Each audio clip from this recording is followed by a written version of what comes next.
Welcome. You're listening to Underlying Pigment, a hairdresser podcast. My name is Rob Jernigan, and I'm sitting down with individuals from all areas of the salon industry to talk about their processes, the lessons they have learned, and how they try to make an impact. My goal is to bring together stylists, along with current and possible future salon owners, to learn from each other, help each other grow, share their love, their struggles, and personal insights of the industry. Hope you enjoy. All right, so I'm sitting down with Steve Izzo once again over on our one of the 9th Avenue locations here in Pensacola, talking today about how the brands are running the industry for themselves and not necessarily for the hairstylist, and what is actually coming of that right now with the Covid-19 and the support for their customers, us, the hairstylists and salon owners. So how are you doing today, Steve?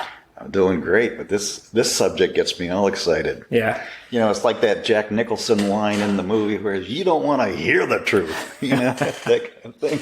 Yeah, so a lot of people don't want to hear the truth, and a lot of people, I think, are avoiding the truth. And I mean, something we just said a few minutes ago was they have the access to all this information online, and I don't think they want to look into it and see it. But we're talking about how the industry, like, we're the consumer for the hair products, for the retail, all that, and we're the customer. We should be the ones that can control, like, the situation, but we don't realize that we're the ones under control.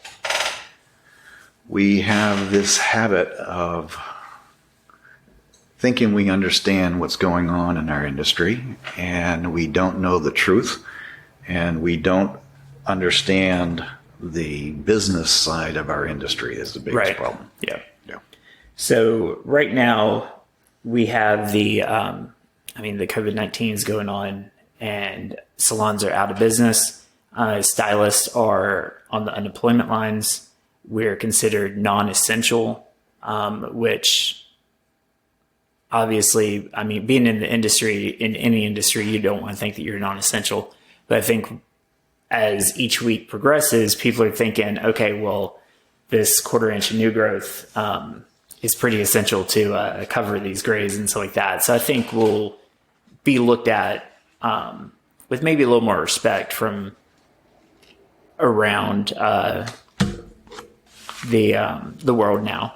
But the donations to help try to support the unemployment or the unemployed stylists is not that impressive from these brands that we've given billions of dollars to where they want to give $200,000 to divide up over all the hairstylists in the United States. Going to name names? I mean, it's all on the internet, you know, and this is just going by what we can find right now, which everything with the COVID-19 is changing every day, but trying to find the most recent publications and press releases, like L'Oreal USA is donating $200,000 to hairstylists through the Professional Beauty Association. And given the size of the corporation, that's a drop in the bucket. That's for sure. How much do you think L'Oreal made last year? Oh, it's got to be mega millions. Millions? Yeah. There was an M? As opposed to billions, maybe. Okay. So, February 6, 2020, L'Oreal posted their annual results for 2019. Their sales were $29.87 billion. Their profit was $5.4 billion. And that was up 12.7% over the year before. Yeah. So, I mean, they have employees that they're paying still, but as their customer, their consumer, which, I mean, I'm not, but it seems like they are not paying attention to the people who are helping them get that way. get that big. I know that they've got 32 brands over all different types of aspects of any type of product you can think of. But their hair care industry, or their hair care segment, is very small for stylists, but very big for the consumer. And right now they're actually pushing the consumers to go to the box stores. Well, the truth behind all these things is that these brands, even if we as an industry don't push them as much right now, if we're not playing such a big part in their income, we did it one time. Yeah. Okay. We launched these brands, we made them popular, and then the conglomerates took them over and took off with them. And I guess everybody deserves to make a profit if you can do with it. The problems that we're facing is within our own organizations. We do not understand how this works, and it started way back when I entered the business, and Redken was Jerry Redding and Paula Meehan Kent, and that corporation got sold and bought out, and went from there on. Everything else followed along behind it, because those people had a chance to make some big money on it, and you can't blame them for wanting to make a living on it. On the other hand, the hairdressers are the ones building up the brands. Now, unfortunately, we don't support the independent brands that are out there nearly as much as we should. Yeah, definitely. And I think if we were better organized as an industry, as when I started in this industry, we used to pay dues. Yeah. We used to be part of an organization. And I think, we could do that again. We could become part of an organization that looked out for us, and we could have brands that belonged to those organizations that were independent brands that we could support. You take a group like Behind the Chair has become really, really huge. Yeah. Okay. I mean, Behind the Chair could organize that type of thing and say, all right, you're going to be part of Behind the Chair. That means you're going to pay dues into the organization. We are going to be a qualified group, and we're going to support the brands that are the up-and-coming hairdresser brands, for instance. Okay? Yeah. There's a lot of good stuff out there, but they're competing against the mega corporations, and they have such a hard time launching their products today. So with launching a product, I was on the sales side for several years, and the brands expect the distributors to sell, which in turn expect the salons to sell, which the majority of salon owners expect their stylists to sell, but it's nowhere near what it should be for us to support ourselves. Yes, and that is part of the problem. You can't blame a big corporation for taking their product to the market outside of the hair salons when the hair salons don't sell any product. Yeah. When you're looking at less than 10% sales out of hair salons, it's got to be probably on average. Yeah. I'm not sure what the numbers are. I'm sure it's pretty low. If I was manufacturing a product line, I sure as hell wouldn't want to try to sell it through a hair salon. Right. So I know back on a previous episode that we did when you were up in New Hampshire or Connecticut. New Hampshire. What was your percentage back then? Oh, we were running anywhere between 20 and 23% retail sales. Yeah. It was a big number when we had, because we were doing like 1.7 million overall. Yeah. It was a good number for retail sales. It was wonderful, but it was a culture. Yeah. That's for sure. It's all changed. The industry has evolved a lot. Yeah. That's when you had mostly strictly commission salons. Yeah. Booth rent wasn't necessarily a thing. It wasn't a big thing at all, and it didn't. It just kept pushing in and taking over more and more. And again, you can get in that same old thing of just pissing and moaning about it, or you can figure out how to work around it and work within it, whatever it is. That's what I've done is figured out different systems to work with it. But we can't complain about all this stuff and do nothing about it. Right. Okay. Right. We have the power. We need to be organized as a group. We have always needed to be organized as a group, even in how we price our services. Yeah. You don't see other professions having this problem. I mean, I started out, 300 years ago doing hair, and we got $13 for a haircut. You can still get that. Yeah. I mean, you go right down the street and you're in and out in 15 minutes. I mean, you're paying, you get what you pay for. Isn't that ridiculous, yeah. though, to think of all those years that I've been in business and you can still buy a haircut for the same price? Yeah. That is just absolutely crazy. Yep. Okay. You don't get your teeth cleaned for the same price you did back then. Yep. Yep. It's that kind of stuff that we are totally unorganized. We always compete against each other. We are the worst business people in the world. So competing against each other, something that we were talking about earlier was all the uniting and like, this is the time to come together. I mean, they've been saying that for years within our industry, stylists supporting stylists, salons supporting salons. But I mean, what are we supposed to do right now with the COVID-19? Like, where do you see the changes going? Do you think that we'll start supporting each other and supporting ourselves better?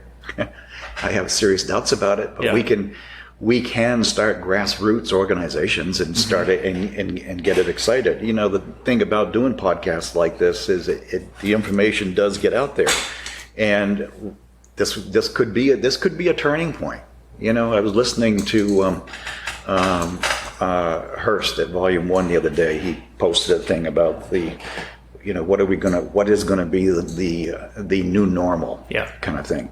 And at first I was like, come on, Hearst, what's this new normal stuff? Does it have to be that way? Right. But there's probably a lot of things that could be a new normal that could be a real positive thing. Yeah.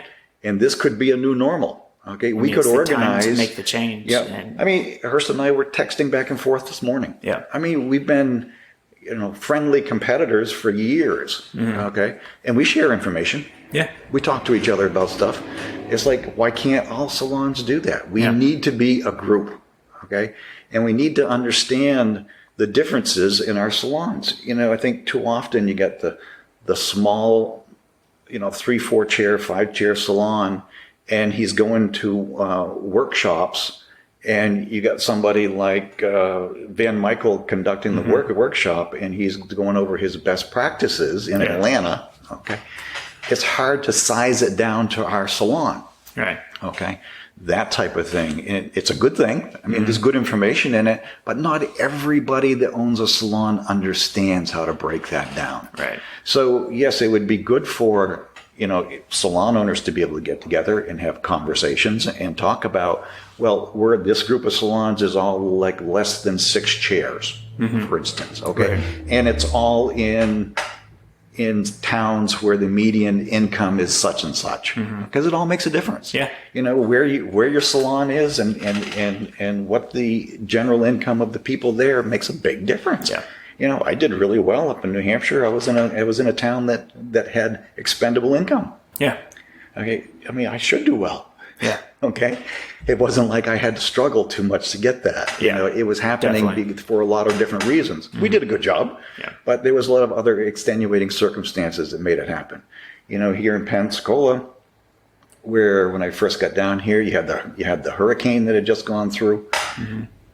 Definitely created a lot of problems. Then you had the oil spill that had big problems. You've had some really drastic things going on down here that have fought against people. But there's no reason why we can't work together. Yeah. Especially in communities, we could definitely work together. So I know when some salons started closing down before the state actually said, hey, you're non-essential, you're no longer open. I know y'all extended invites out to any stylists who wanted to come here to work at that time. And then, you've done that there was a tornadoes a couple of years ago that actually took out like a salon or two in Gulf Breeze. Y'all extended an invite out then.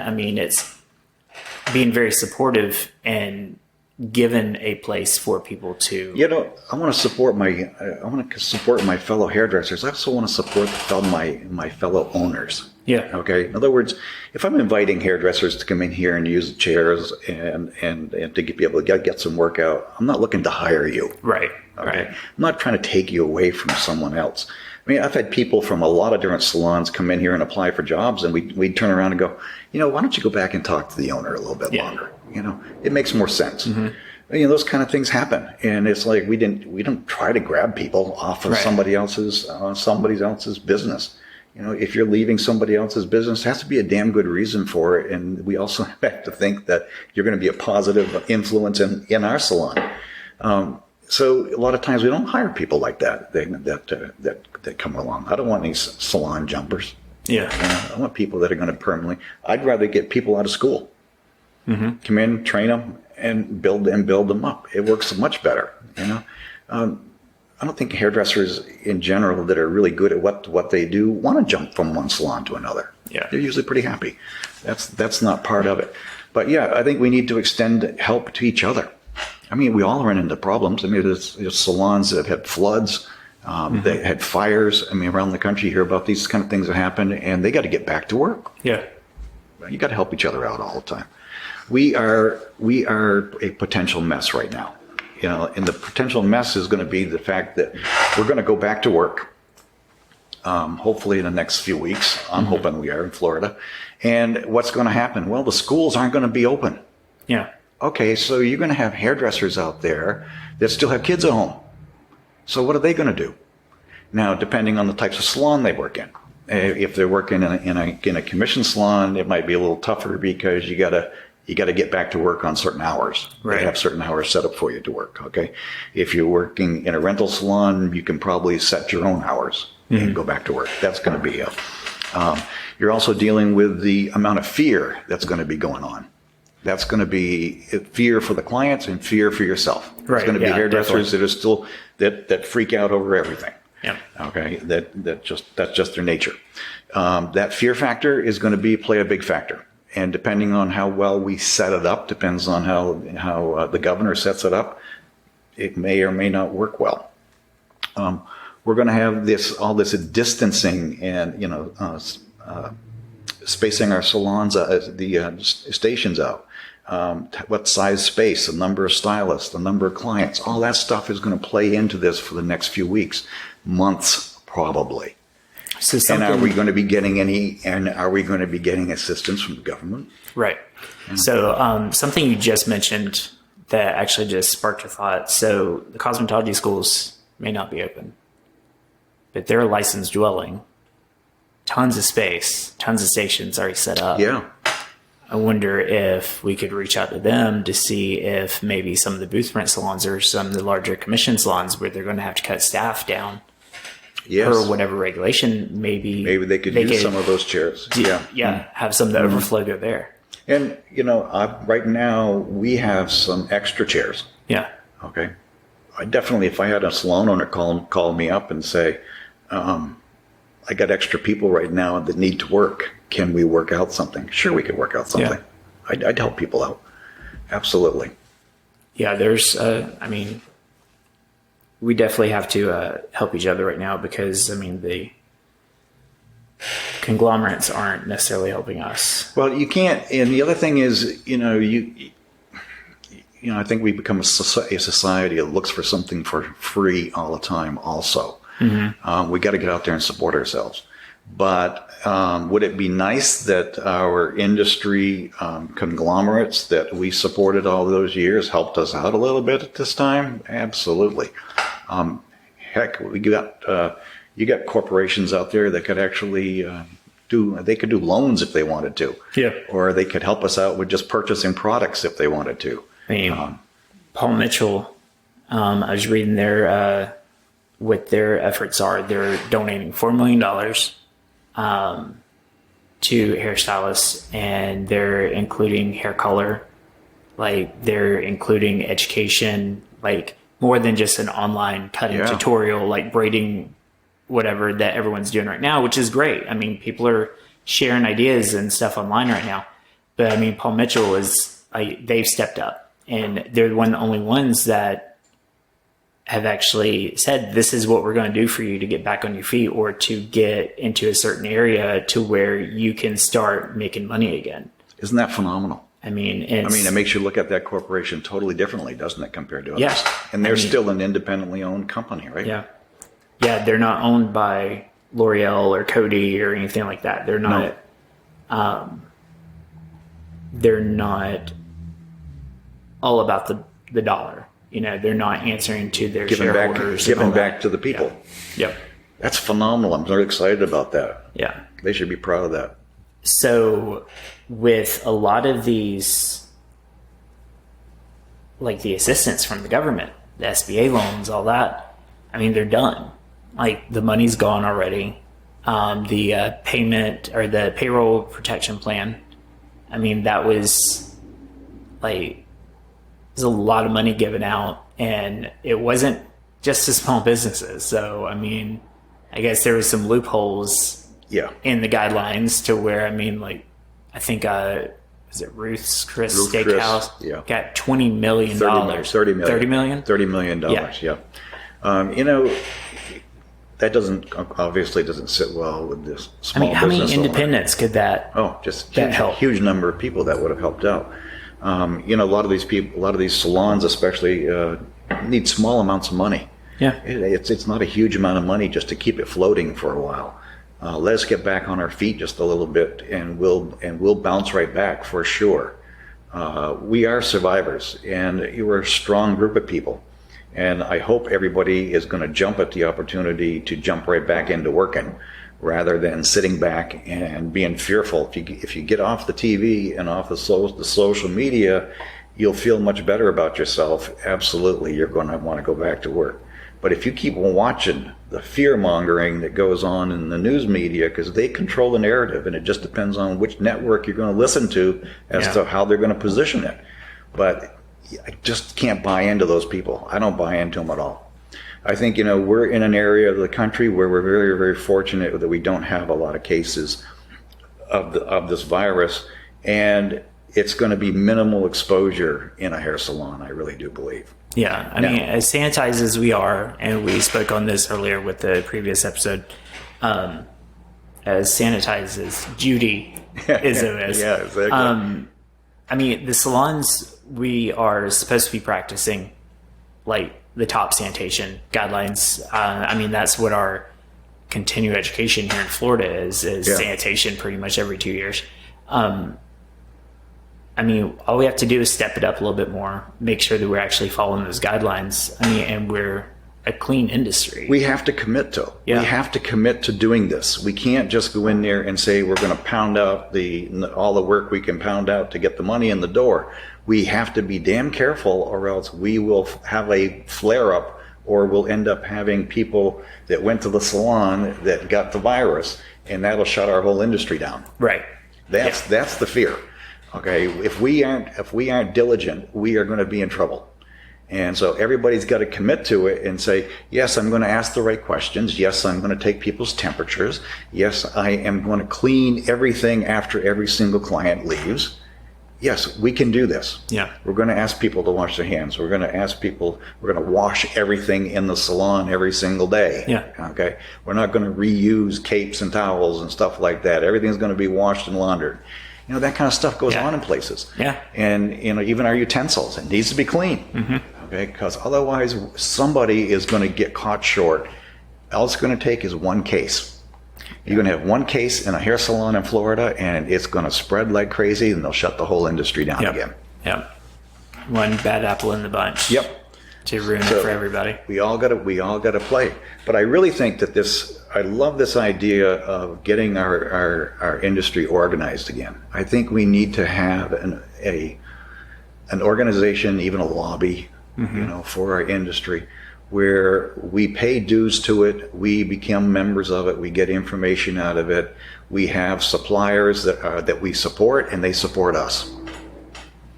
And that's not happening right now. No, it's definitely not. And we're too shattered. Yeah. I mean, that's something, even if we got to start that at a local level, and work up, I mean, that's definitely something that we should look into. We know enough people. Yeah, I think so. So wearing gloves, wearing masks while doing clients, 6 feet apart, all these other regulations that we discussed in previous episode that if you haven't listened to it already, you should go back and listen to it. I mean, it's just simple things that we can go back to work. Absolutely. I mean, we just have to, just get it done. Make some adjustments. Be open to a little bit of change. Yeah. One of the hardest things we have is that our whole industry is about change, and yet we're the least willing to change sometimes. We don't change in our techniques. We don't change in a lot of things that we do, and we run on fear. So yeah, this is not an easy hurdle for the salon industry by any means. I mean, this virus is running on fear. This virus is running on fear. It's a serious situation. It's a serious subject. But I think the social media is playing it out to be something that it's not necessarily, or it's building it up to where it's just too scary. Yeah, don't let it control you. Yeah, that's the whole thing. Learn about it. Learn how to control it. That's what we're going to have to do here. We're going to have to learn how to control this virus. It's terrible to walk in a store and watch everybody trying to avoid each other walking around and that type of thing. And it's a mess out there right now. And the businesses that are considered essential right now, when you go into a department store, or you go into not a department store, but like a hardware store. I mean, there'll be hundreds of people walking around in a hardware store. Some have masks on, some don't have masks on.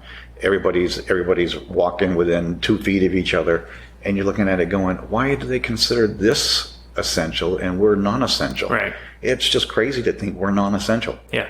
It really is a slap in the face, I think. Yeah.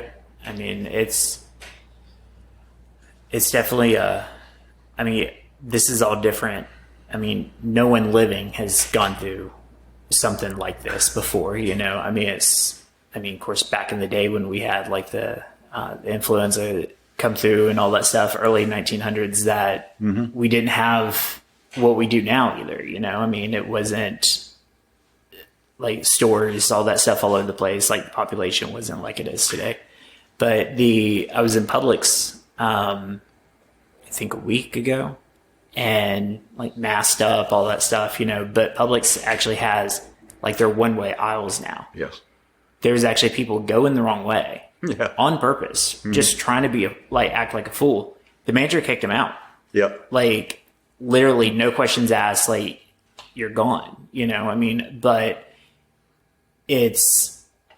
I don't know if that is something that they just think it's all fun and games and they're just trying to do that. Yeah. If they're trying to build up fear within other people that are around them. The elderly that's out shopping still because they don't have someone to shop for them or whatever. You don't screw around with stuff like that. No. It's just, these are the guidelines that store wants you to follow. It's not hurting anybody, and you should just do it to help out humankind. So for our industry, let's ask our people, okay, follow the guidelines that the governor lays out, okay, because that is what is going to save us as a whole. If we all follow the guidelines and we all do what is expected of us, and we're not going to like all of it, absolutely, but let's try to make it work so that we become successful in it, and then I think you're going to see the elimination of this virus to a larger extent. Yeah. So we can do our part to help flatten the curve, all that. It's simple things, I think, that we would be doing that could just become the new normal for like sanitizing your area. It should be the new normal. Yeah. So everyone's talking about what the new normal is going to be. Being clean is one of the top things that I think is easy to accomplish. You should be doing it in the first place, but cleaning just a little bit more. Minor stuff to do. Exactly. Yeah, it means everybody's got to pitch in just a little bit more throughout the day. Everybody's got to pitch in at the beginning or the end of the day. Yeah. And follow the right steps. I really encourage people to go out and get one of those thermometers. Where did you infrared. get that? I ordered it online. Okay. I had just looked it up online, and I had it in a few days. It works really, really slick. You just walk up about 2 inches from the forehead, point it. It gives you a body temperature. Nice. Just like that. So easy to do. And you know what? It kind of makes the customer also feel more comfortable about the whole Right. thing. And of course, it's going to keep the customer that has a fever home. Yep. So, I mean, this is a scary time for everybody. One of the things that we have to worry about in the salon is ourselves, but also our clients. And our clients want to get back. They want to get you know? back in. They're I all mean, messaging all the time. Exactly. Yeah. I get Snapchats every other day showing like what the new growth is on all my gray coverage clients. And it's like, they're dying, you know, they're not going to go grab a box color because they are loyal to me. But it's making them feel safe during times of uncertainty, and it's just taking care of yourself as well, you know. Absolutely. So what's your feeling on the contribution that these conglomerates are giving to the industry versus what we're not doing for ourselves either? You know, it's about a 50-50 type of thing. Mm-hmm. You know, we've made our own bed. You know, there's a part of me that says, you know, we get what we deserve in some respects. On the other hand, I look at some of these corporations, I go, come on, you've made a huge amount of money off of us at one time or another. Yeah. You know, maybe it was 20 years ago, whatever it was. Mm-hmm. We helped launch your business. We got you there. And now you're not helping us out at all. Right. And they haven't been helping us out. Yeah. I mean, look how much even just education has dropped off in the last 10 years. Well, I mean, that's one thing that these companies are contributing right now is free online education of whatever techniques that they're wanting to share. Mm-hmm. That's not necessarily contributing to the industry. It's giving the stylist, I think, something to do while we're at home and not able to work, which is fine. And stylists are doing it for themselves too. They're jumping on Instagram and sharing their stuff too. It's keeping people busy. It's occupying time. Absolutely. I've never been a huge, I watch it. I'm not a huge fan of online education. Right. It's never been my thing. If I want to learn, I want somebody there taking my hand and saying, no, you're holding your hand wrong. Right. You know, hold it this way, stand this way, whatever it's going to take to do it exactly the way it was meant to be done. That's the way I grew up training. Right. I think you can learn a little bit from online education, but I challenge most people to say that it actually it changed the prices they're charging for their services. Mm-hmm. And if education doesn't change the prices that you're charging for your services, it's like, was it really all that wonderful? Right. Yeah. You know, and I don't think we get enough of that. We don't get enough education that changes everything for us, and that's why we need to be better organized. We need to work together. We need to fight together. Come on, we're a survivor type of people. We have fun at what we do. But we do not understand business, and we get lost in it. We support companies that do not support us. Yep. And that's just wrong. Yep. Okay, shame on us. Yeah. Okay, as a whole, as individuals, shame on us for supporting these companies that don't give a damn who you are. Yeah. So we were talking earlier about, I mean, some of these brands, L'Oreal being one of them, Sally's Beauty Supply being another, that are online showing the consumers how to apply box color, how to do their roots, how to do their color at home right now. And then we have some salons that are doing take-home kits. Yes. To do that. I mean, what's your thought on that? That's a mixed bag. Yeah. For sure. You know what? I think if you're a confident hairdresser in what you do, if you have a large following, I know I'm not too worried about if people want to touch up their roots a little bit at home. Right. I'm not going to try to explain it to you. I really don't know the brands in the store well enough to even do that. I think you can get yourself in trouble. And I tell people that. It's like, go ahead, you're probably going to mess it up, and then I'm going to have to fix it at some other point, you know. And that's okay. I'll do that if it's what has to be done. Well, I prefer you to wait. Yeah, I guess so. But on the other hand, I can also understand the fact that if you hate it, and you want to do something about it. As far as, selling or distributing, even I guess some salons have distributed these little samples of hair color for free. I think you got to be careful. I think you ought to have a disclaimer. You ought to have some kind of form signed by these clients because there is some liability there if they burn themselves with it, got it in their eyes, whatever else that could possibly happen to it. One of their kids ate it, or get in trouble with it. I mean, you can get all kinds of trouble at home with a professional brand like that. It's a chemical. Yeah. Okay, come on, folks. We work in the chemical business. Let's be a little responsible on that end of it.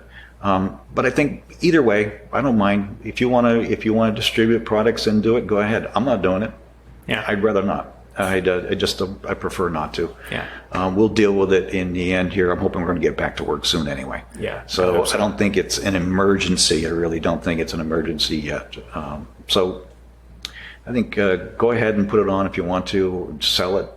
Give it away. Small amounts. Don't give away tubes and bottles of chemicals. Right. Yeah. It's just dangerous.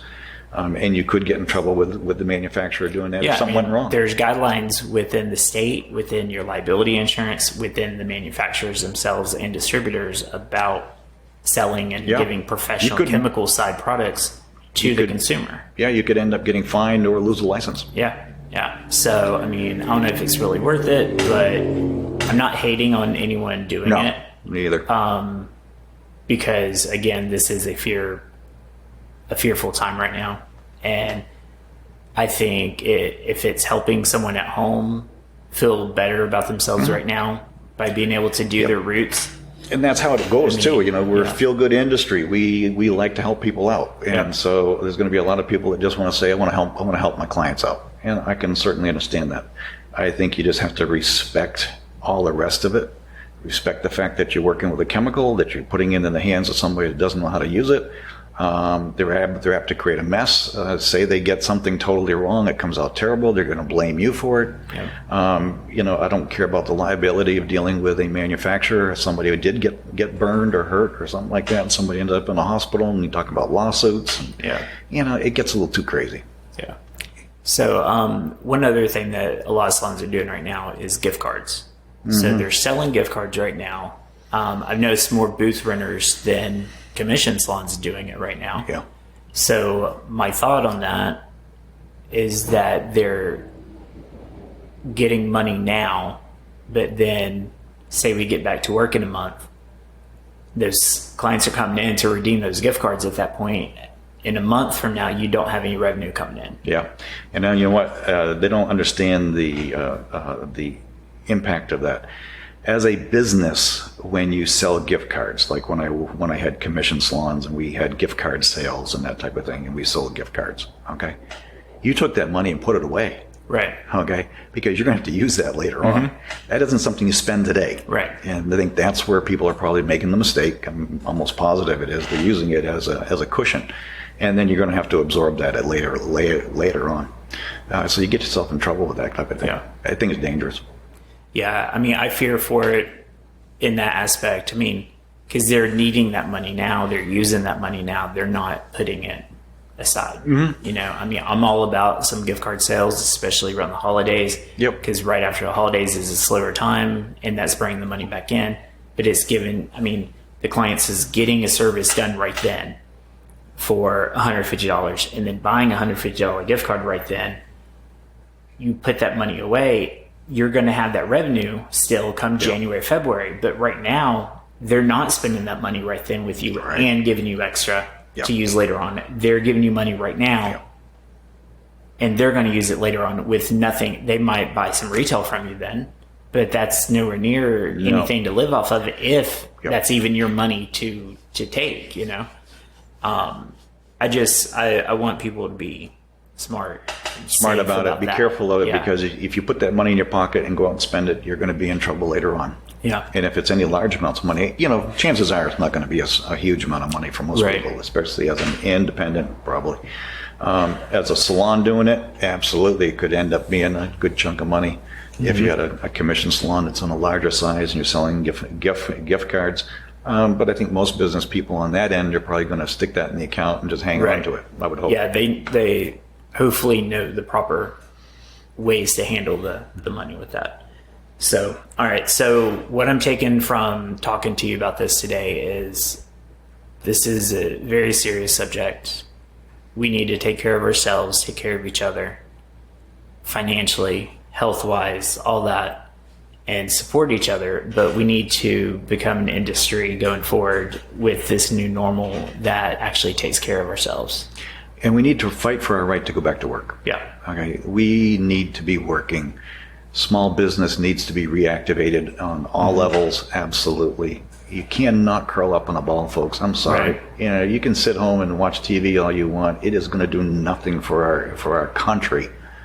You've got to realize that, yes, we have a serious pandemic that we got to deal with. But let's deal with it responsibly and go back to work at the same time. Now, is there going to be situations where certain things probably can't do that? I understand. Nothing's across the board. But on the other hand, for the most part, most people need to get back in certain areas of the country. Yeah. New York City might have to wait a little longer. Yeah. Some of the bigger cities, I mean, it's a very congested area. So here in Pensacola, Florida, come on, we need to get to work. Let's stop playing. Let's get our governor going on this and let him know that we are ready to go. And certain other states are already doing that, and we need to speak up. Yeah. All right. Well, I enjoyed our time today, and I'll have all your contact information again on the podcast. Everyone can find you on Instagram, Facebook, all that. Get a hold of me. So Steve loves to talk and will answer any questions that you send him. And I'll tell you the truth every single time, whether you want to hear it or not. Yeah. So, all right, Steve, I appreciate it. Love you.